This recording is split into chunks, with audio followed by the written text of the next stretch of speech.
The Mountain West had two teams in the RPI Top 50, so let's bring in Jesse Kurtz from the Mountain West Network to discuss some Mountain West hoops. Jesse, Nevada off to a 4-0 start in conference play, while Boise State has lost 3 of its last 4. These two teams meet tonight right here on our network. What will you be looking for?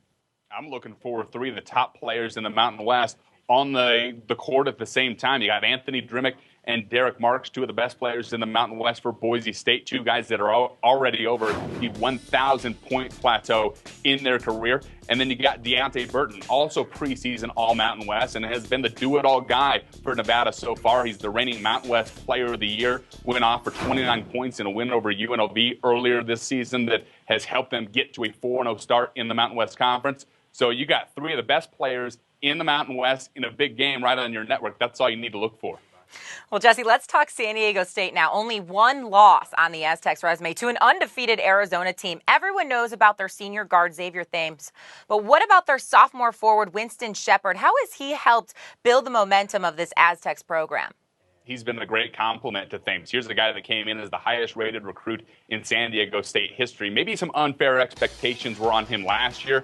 He only had 5 points a game as a freshman. He saw Anthony Bennett, who was a teammate of his, a high school teammate from Findlay Prep, really thrive. I think a lot of that pressure maybe got to Winston Shepard.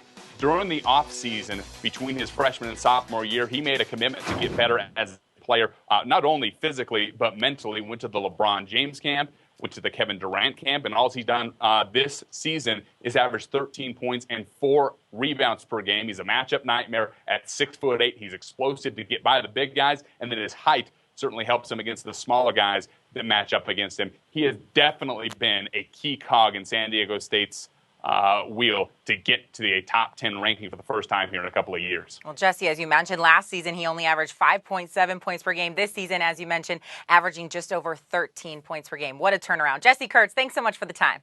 No problem, Shay. Ray, next up for San Diego State is Fresno State on Wednesday. Tip-off is at 10.